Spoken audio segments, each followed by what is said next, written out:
Good day everyone. So we have another backlog video. I've had this in my collection for probably 7 months. I never reviewed it because I wasn't actually reviewing models back then. But the reason why I'm reviewing it now is I was asked by a fellow YouTube reviewer, the Quirky Garage 1999. He asked me to show my top 5 models for, I believe, technical details. I'm not sure if that's what specifically he was asking for, but that's the impression I got.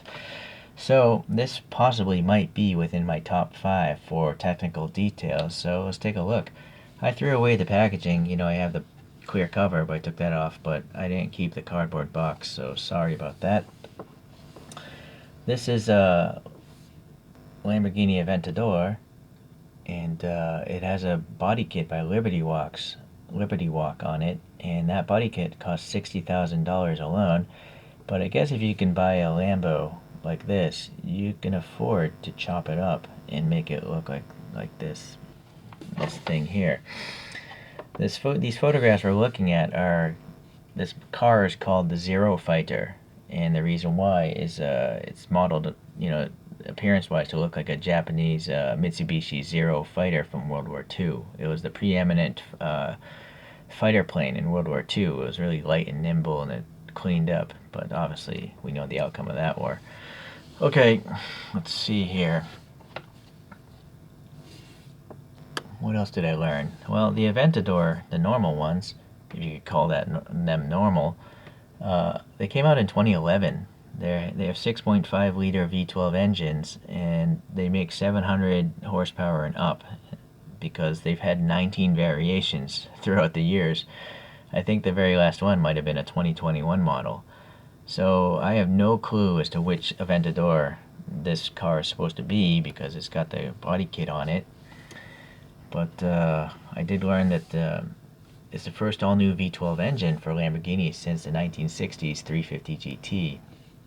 And then some of these can go 0 to 60 in less than 3 seconds, probably all of them, and they can go around 220 miles per hour, as one magazine actually tested. So okay, so that's all I learned about the stats of the normal car, but we are not looking at a normal Aventador here.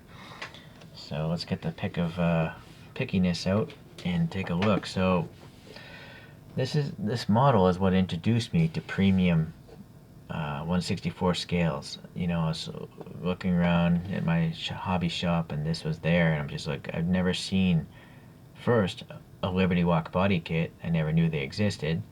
And then second, I've never seen a Lambo that has a World War II paint scheme on it.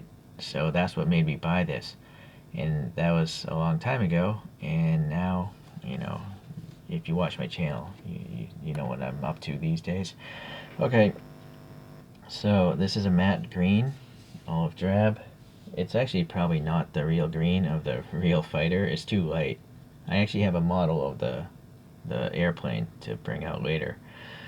Alright, so starting from the side. Well, first, I'm not going to take it off the base, because look how fragile that is.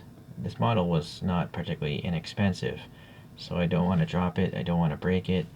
It seems to be limited edition, so I'm going to guess there's 999 of this paint color. There's other paint schemes, so okay, but still kind of a cheap base, actually. Well, it's got a nice felt fabric, but it's this nameplate. It seems like it's just cardboard,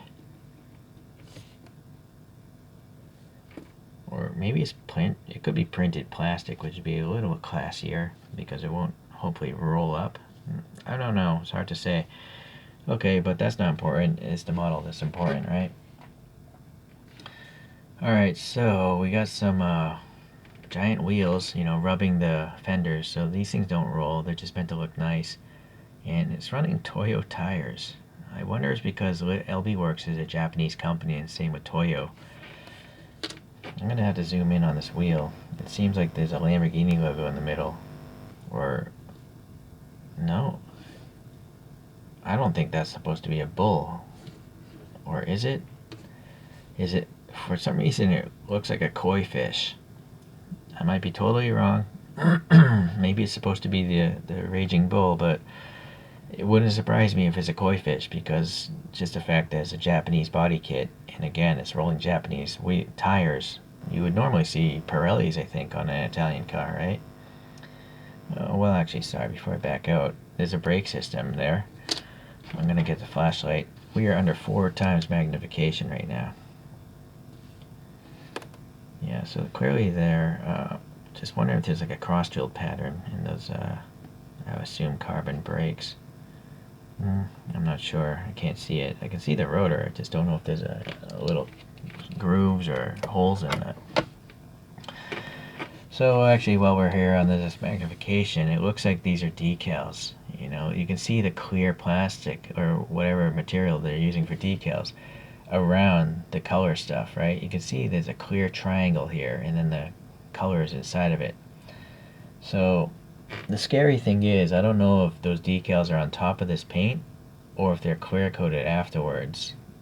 I almost feel like they're just sitting on top of this green paint. So in the future, there's a good chance these are going to crack off. So, or especially if you touch it, you know, the moisture from your fingers will probably lift them off. So this is going to stay in that plastic display box for forever after this video. Excuse me, got a dry throat. Yeah, all decals. There's probably an air pocket right here because it's a decal, right? There's a door handle molded in, but you see the decal again. There's a door panel gap here, but it's covered by the decal. So that's not cool.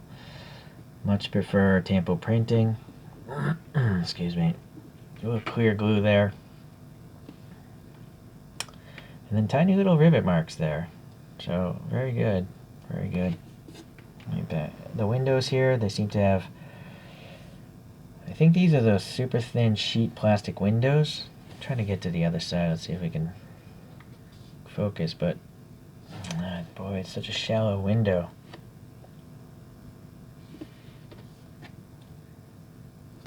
Yeah, it's so thin. I don't think it's molded. I think it's just a flat piece of plastic. They printed the black out on the backside, and then there's another piece of plastic or metal representing this molding.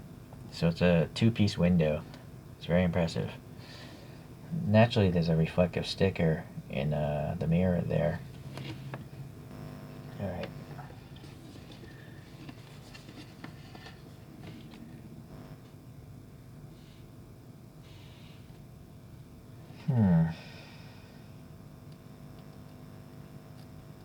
That's such a high pitch. I think that's a metal screen.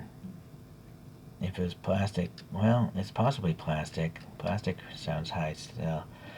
It's hard to tell. It's so dark in there. Let me get a higher view here because the plinth is getting in the way of me getting a good shot. I'm going to try to get a flashlight again.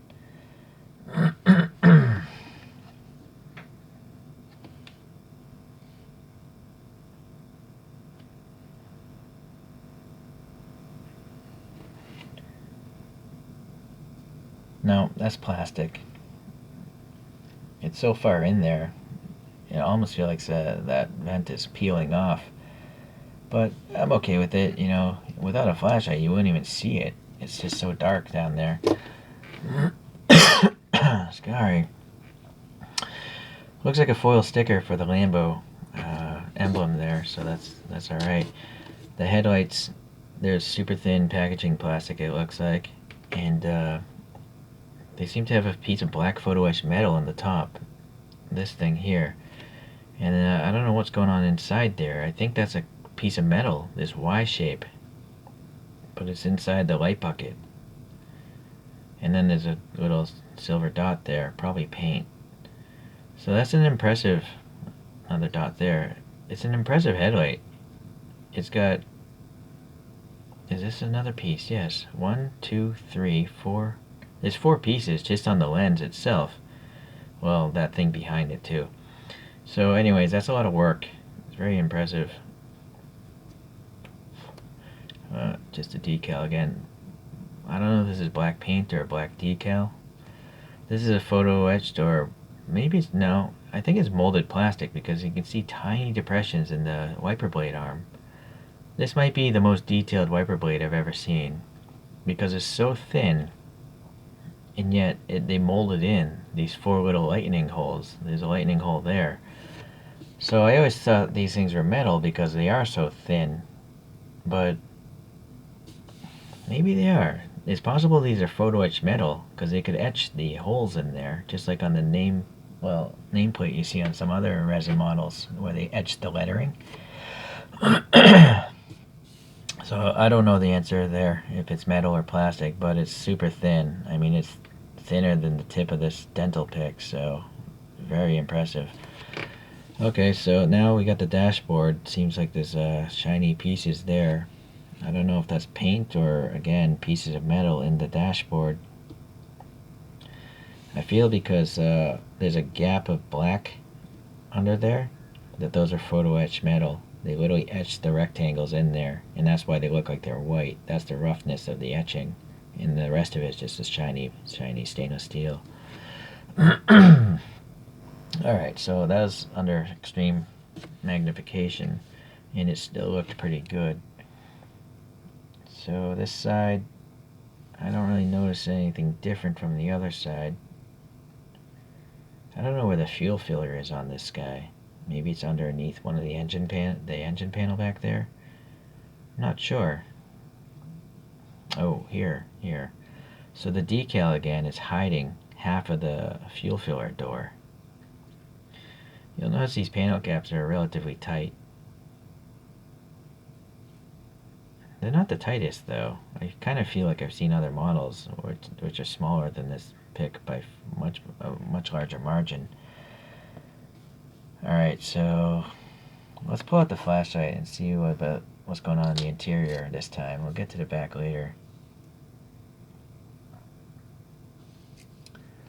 I gotta find a way to hold that light. I need the other hand so I can hit the focus on my screen. Oh, man. No. Maybe if I get it.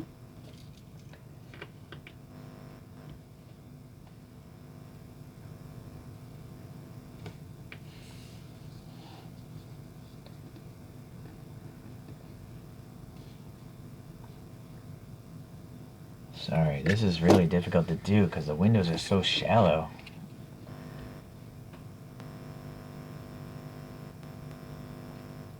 So I got a good shot in there. Now the question is, can I get some light? There's some silver on the steering wheel. It's kind of a weak steering wheel. There's nothing, I don't think, in the instruments. I'm not sure if they're gauges. I don't see any.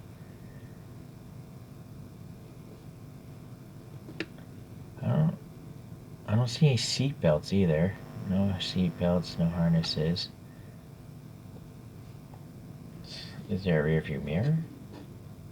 Yeah, there is a rear view mirror you can see there hanging down, so that's nice. It's crazy. I'm gonna try to focus on that mirror. Look at that. That's how clear these windows are. You can actually look through both panes, and then you can actually look at the reflection of the mirror.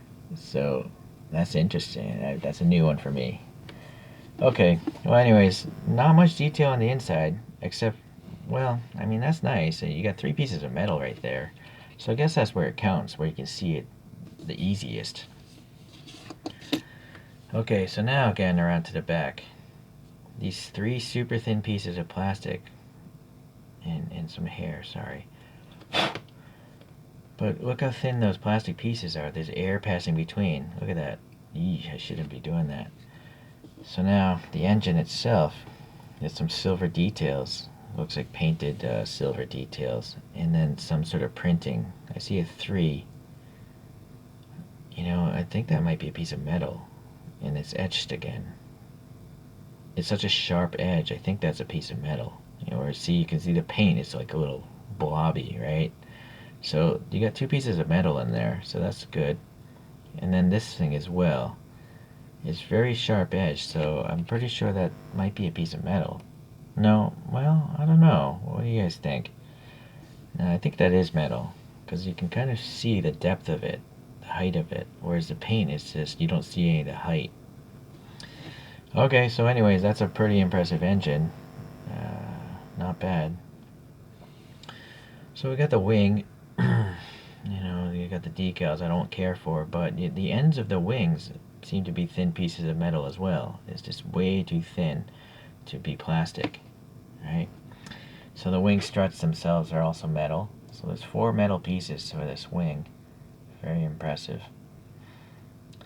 Alright, so these taillights are clear plastic. And there's red pretty far behind that plastic. So that's really cool. See, look at that shiny red. I'm actually thinking that shiny red is a separate piece of red plastic. And then they have the airspace, and then it's covered with a clear piece of plastic. So that's very nice. This is a photo etched piece of metal. Look how shiny this is. It's got little dots etched into it. These grills, though, I think are just molded plastic. The decals there, they're nicely applied. They're not like warped or anything like that. Like they're horizontal, that's what I'm saying. Then we got the exhaust tips. Well, alright, so they are actually showing some depth to them. It's just such a low angle, it's hard to see, but there, you can kind of see that they're sticking out of that slot. So that's a pretty decent looking exhaust system. Now look at this diffuser. I'm noticing the super thinness of these horizontal pieces. So I think these are metal as well because they're thinner than my dental pick. You could floss your teeth with this. And then look at this, that thing goes way in there. So that's a functioning diffuser. Yeah, even something's going on there. That's really deep as well. Okay, so that's pretty impressive. There's a good chance this is going to be in my top 5 for technical details. There's a lot of pieces going on. And amazingly, I don't see too many quality control problems. When you have this many pieces in a model, there's such a high propensity for it to have some quality problems, you know, because these are handmade. There's some poor souls somewhere, I assume in mainland China, putting these things together. Thank you, the people, whoever put this thing together. One thing I do notice is no QC sticker. There's no quality control sticker from this brand. I don't know if this is a real brand. You know, lbworks is the brand of the actual car parts company. So unless lbworks actually commissioned to make these models and actually sells these models along with their body kits for the real cars, I have a suspicion this is just one of those pop-up brands that makes unlicensed models and then they vanish to avoid legal action. But that's just my speculation. I might be totally wrong. Okay, well, let's pull up a coaster and compare it to a couple other Aventadors and a Japanese Aero. So I got this coaster here, AliExpress. After using it a few times, I would say this is not the greatest coaster because it's not meant for displaying diecast under magnification. There's like a roughness. I've taken this thing apart and there's a big plastic gear running around the gear of the whole plate. And it just like, especially on the edges, you can see it vibrating. It's as if the car is suffering from an earthquake. So that's the highest, see it's like jiggling, right? So just be mindful of that at the highest speed. At this slow speed, you can still see it jiggling a little bit. Hopefully the camera's catching it. I can see it for sure with the naked eye. But unfortunately, I don't know of a better rotating display that's this large and doesn't cost an arm and a leg. This wasn't that expensive. So anyways, just throwing that out there for you other reviewers or people that just want to show off their models in a nicer fashion. So I have a model here now by Kyosho. It's the LP720-4. And it's pretty nice. It does have molded windows though, being a Kyosho blister pack. Or maybe it's a crystal box. It clearly has its shortcomings. I'll do the top view in a second. Here's another Kyosho. It's an SV. So this is an LP750-4 Super Veloce. That's what the SV stands for.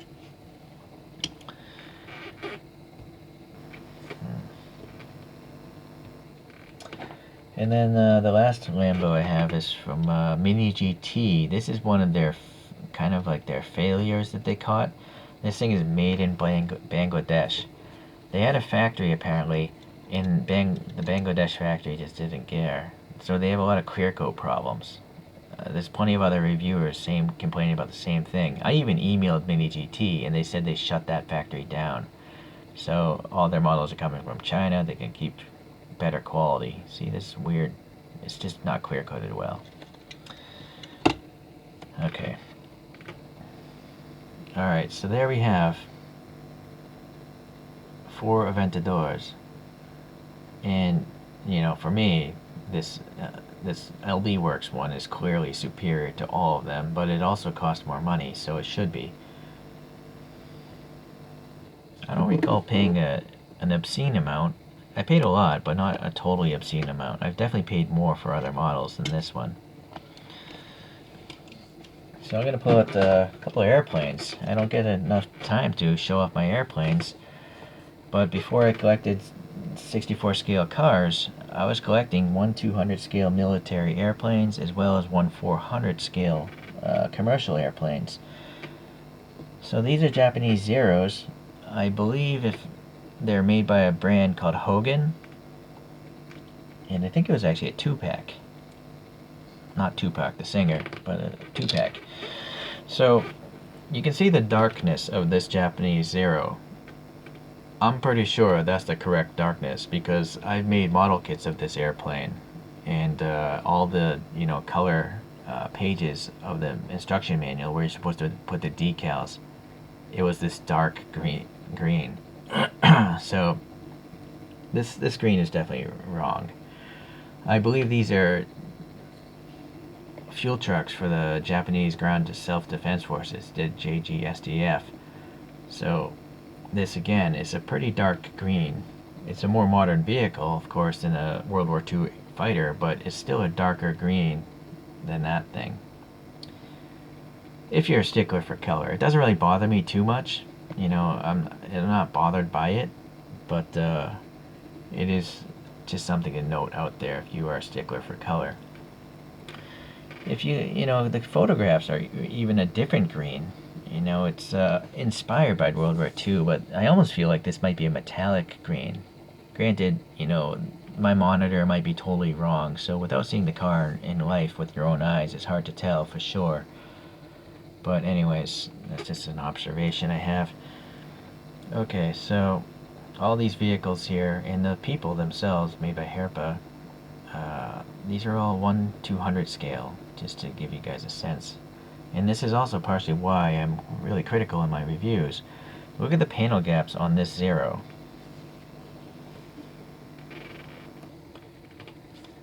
Now those are thin panel gaps. This is still a die-cast metal airplane, right? Much thinner than the 1/64 scale car. So it's very impressive, these little die-cast airplanes. I don't want to drop that. It's so delicate, right? And then this truck is made by a company called Gulliver, I think. Gulliver 64 or something like that. Again, look at the panel gap on this door. Super tight. And this is all resin. So, resin, you're going to get higher detail. But those airplanes are still pretty impressive. Right? Look at all this texturing up here. And then look at this undercarriage. That's not so bad for something that's 1 200 scale. It's even a spare tire. I never even noticed that before. Okay, a little ladder.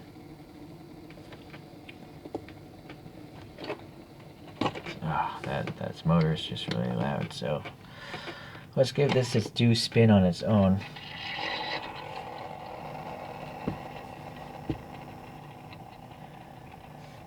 So it is a possibility that this model is going to fall into my top 5 for technical achievements in 1/64 scale modeling.